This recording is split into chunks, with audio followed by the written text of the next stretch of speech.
addiction, prescription overuse, and there can be a rapid transition into heroin use because it's a cheaper and accessible and becoming more accessible depending on your community.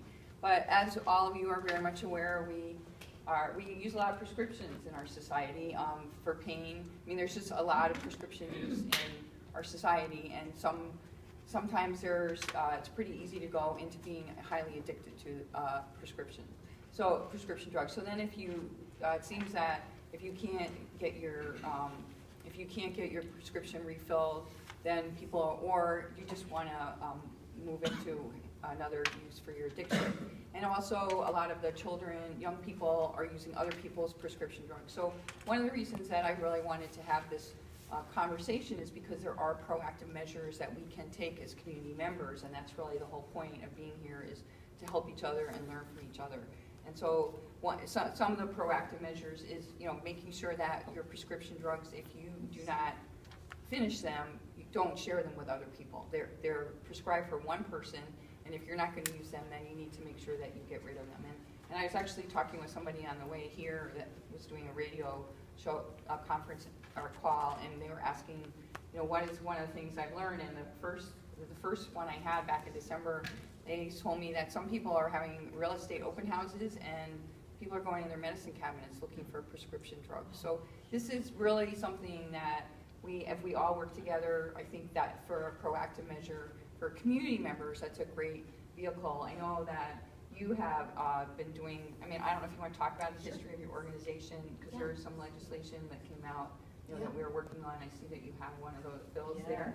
So maybe you want to talk about, so after the addiction occurs, then what are some of the mechanisms that we can do to help people in recovery or survive from an overdose? And I guess you can talk about that a little bit. Right. I love what you're doing here in this community. So I can tell what they've done for us lately is a lot. There's a prescription monitoring system, so all the pharmacists are required to enter into a database all the opioid medicines that they fill. So in Lenawee County, I don't have access to a certain person's information, but what I did is I took all the Lenawee County zip codes and I took all the opiates that were prescribed in 2014, was the latest that was out. And in 2014, just these opiate pills, which each one of them can lead to addiction for our kids and for our people, there were 9.2 million units that came through a pharmacy.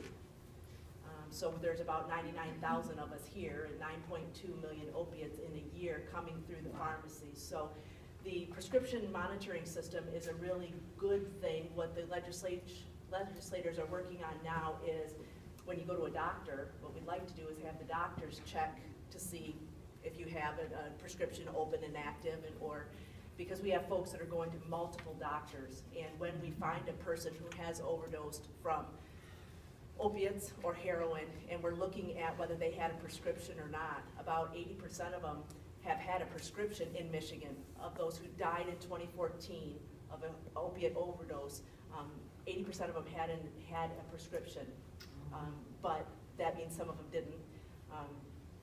So what we work on then, what we're working on, the president and the governor each did task force, and they put the best minds on this, addictionologists. They put an incredible panel together, and they came out with some recommendations. So in Lenawee County, for prevention, they want us to do two things. They want us to really promote locking our meds. So the Prevention Coalition has a whole bunch of access to senior citizens and access to students, so we're really promoting that we lock our meds up in the house. And the other thing is disposing of meds. So you all might have gotten a little sheet that looks like this. Sheriff Welsh has been, for the last couple of years, having people dispose of their drugs, their unwanted, unused, unneeded drugs, and so he's picked up 2,200 pounds of pills for incineration. So those are the two things we've gotten done. Oh, that's about since 2010, but we were only doing it every 6 months, but now we have 7 police agencies that have permanent drop boxes.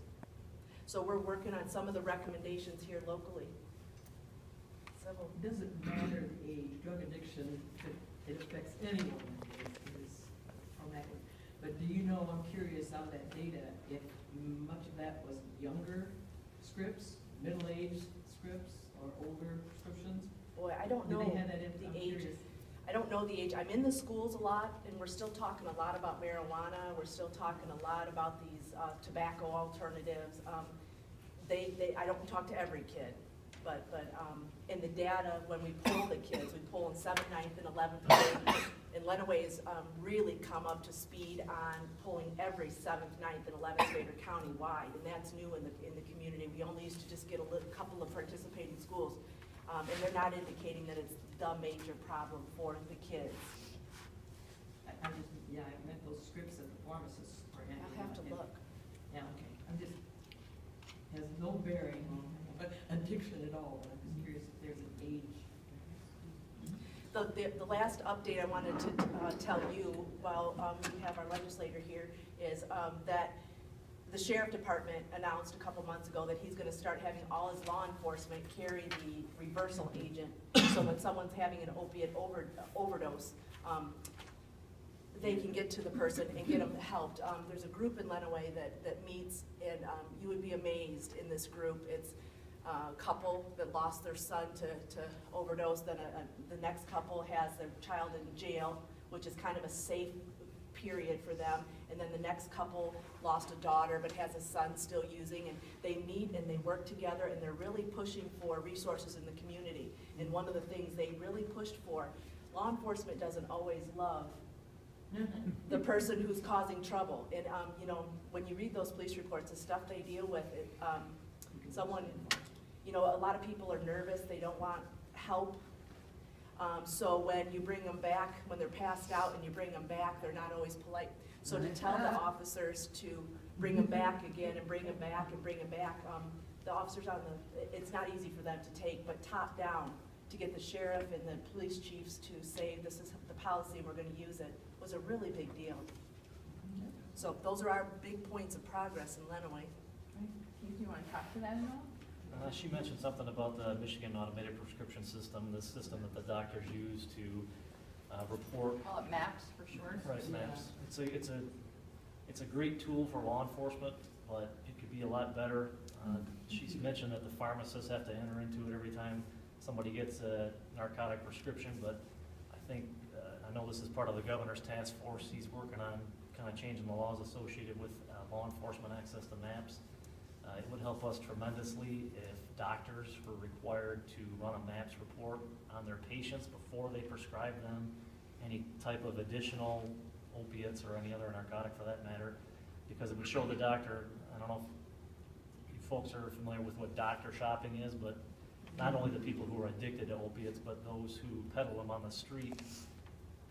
Say, for instance, I was a drug dealer. I would go to Dr. A and get a prescription for Oxycontin, and then go to Dr. B, you know, a day or two later, get another prescription, and so on, for how many ever doctors I could get prescriptions from and sell it on the street, because a lot of these pills sell for, the overall average is about $1 per milligram, so you're talking a 50 milligram Oxycontin pill is going to sell for $50 on the street. So this is a big money-making venture for those that are selling drugs on the street. So it would help us tremendously if the doctor would run the MAPS report, and he could nip it in the bud, so to speak, right there when he sees, okay, you were just at this doctor yesterday, and you were at this doctor 2 days before, and so on. I'm not giving you a prescription because I know what you're doing.